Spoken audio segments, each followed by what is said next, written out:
Bešić, Medunjanin. Saliković odmah ubacuje Ibišević.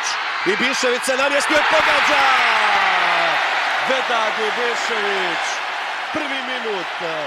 Kakvo otvaranje utakmice. Majstorski prijem lopte. Okrenuo se i šutirao neodbranjivo za Petera Jelea. Ovo je sigurno jedan od najbržih golova, nemam sad tačnu evidenciju, ali možda i najbrži pogodak koji je postigla naša reprezentacija.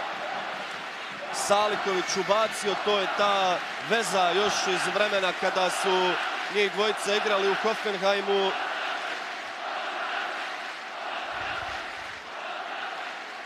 I eto, Vedad Ibišević nastavlja da teroriše Lichtenstein poslije 4 pogotka koliko je postigao ovoj reprezentaciji u tim prošlim kvalifikacijama. Pjanić je bio briljantan u prvoj utakmici Serije A u novoj sezoni u pobjedi Romeo 2-0 nad Fiorentinom. Ibišević 2-0. Vedad Ibišević, sjajna egzekucija. Još jednom 14. minuta.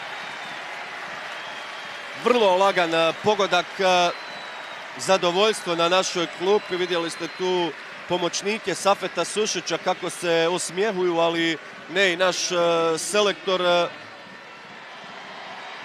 Odlična je to bila lopta Pjanića prema Ibiševiću koji još jednom pokazuje kakav je napadač. Računajući one utakmice u kvalifikacijama za prošlo svjetsko prvenstvo i ovu današnju, Ibišević postigao 6 golova protiv selekcije Lichtensteina. Prcić. I dalje Burgmajer, vratila mu se lopta. Sada Prcić odličan u defanzivi. Medunjanin za Džeku. Dosta prostora za našeg kapitena.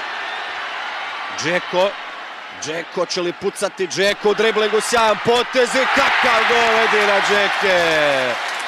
Da li vas ovo podsjeća na onaj pogodak protiv Latvije kada je u Zenici slomio 2 igrača na sličan način? 3-0 vodi Bosna i Hercegovina od 24. minute.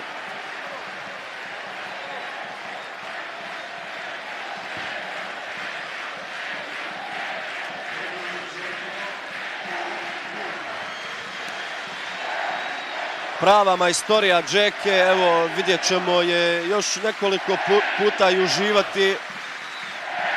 Ovdje se očekivao šut, ali onda sjajan dribling i Jele nemoćan.